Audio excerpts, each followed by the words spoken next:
recent history of Nigeria, there hasn't been a massive nationwide protest such as this. Under pressure, we will. Under pressure. Under pressure, under pressure. Under pressure, under pressure. Under pressure, under pressure. No food, we rebel. No money, in our republic. No day, delay. We people, in a suffer, in a ghetto, in a city, everywhere. There we go. We see them. Some are crying, some are dying, some are weeping, some are wailing. Everywhere. There we go. Under pressure, we win. Under pressure. Under pressure, we fight. Under pressure. Under pressure, we do wise. Under pressure. Under pressure, you get better. Under pressure. Nearly everyone standing defiant against the sudden removal by the government of the petroleum subsidy and saying no to more than 100% increase in the pump price of petrol. We don't achieve anything. Where was Jonathan? Unemployment is to make the job move forward. It's a big disappointment. It's a big disappointment. Nigerians. It's a big disappointment. Negative leader.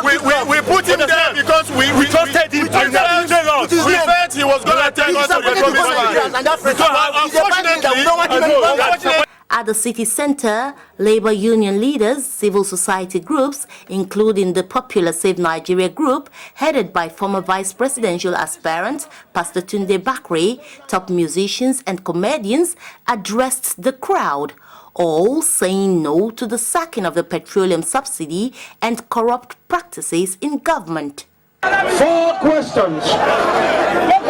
How much is Nigeria making from the process of oil on daily basis? No Nigerian knows. It is the president and the people in NNPC that knows exactly how much we earn from oil. We want to know. Number 2, what is the cost of production of oil in our local refinery? They are working to 21%. We have got to put pay to the activities. Long live the Federal Republic of Nigeria. Before we can determine whether or not the imports into our country is justifiable. Number 3, they have spent $1.2 billion. Obasanjo spent $800 million. Yar'Adua spent $400 million on turnaround maintenance. If the refineries are not working, all those that get the contract to must come and be brought to book. We must get our money back.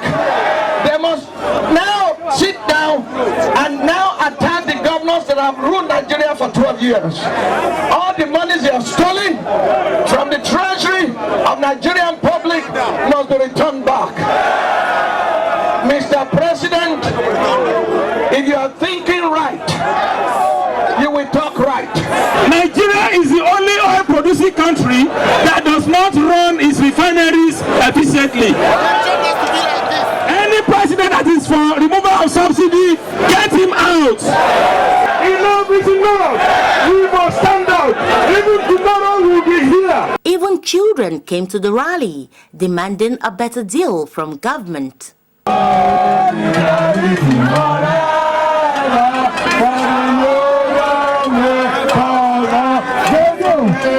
And when a helicopter on surveillance flew over the crowd, its presence provoked angry words.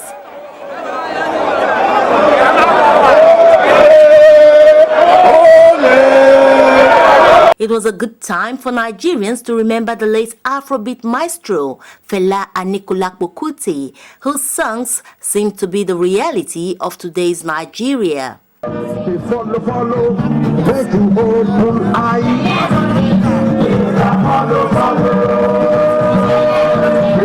Follow, make you open sense. With my mouth for sound, shopping and shining.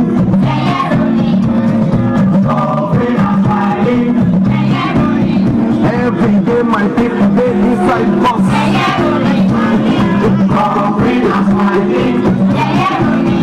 49, 15, 99 standing. President Goodluck Jonathan, who was in South Africa for the centennial celebration of the African National Congress, did not make a public appearance on this day. In anger, protesters destroyed his picture on a banner. That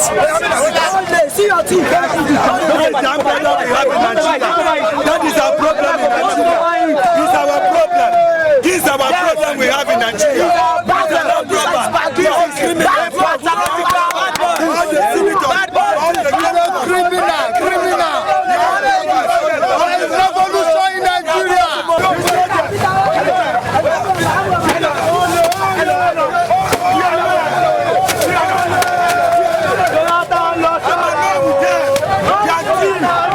Before leaving for South Africa, Mr. Jonathan slashed the salaries of top public office holders by 25% and promised that 1,600 buses would be available across Nigeria's 36 states to help cushion the hardship stemming from the removal of the fuel subsidy. But most Nigerians say that's no palliative measure, but a ruse meant to convince the people into accepting sharp practices in government.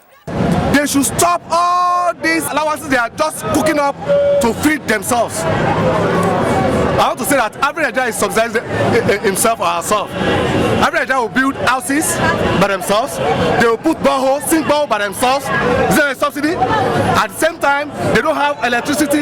They will buy generator to give themselves electricity. So they should now tell us what are they subsidizing for every Nigerian. They should reduce government expenditure. Many residents are also very bitter about the fact that the president did not dialogue properly with the people before removing the subsidy. President Jonathan had reportedly promised that town hall meetings would be held across Nigeria to discuss the situation before any decisions would be taken. But the town hall meeting was only held in Lagos before the subsidy was canned.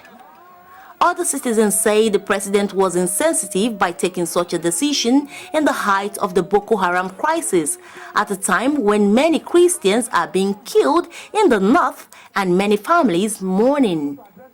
The government, however, says the removal of the petroleum subsidy has come to stay and no amount of protest would change the stance. But many Nigerians say President Jonathan must listen to them or vacate his seat for his village. As this battle rages on, lives are being lost. Armless, innocent Nigerian protesters, right now as I talk to you, they are lying cold in the pool of their blood. Meanwhile, in compliance with the directive given by Labour on the general strike action, all private and public business enterprises were closed, including hospitals, airports, banks and schools. Jacqueline Ogo, reporting from Lagos. Our leaders' right.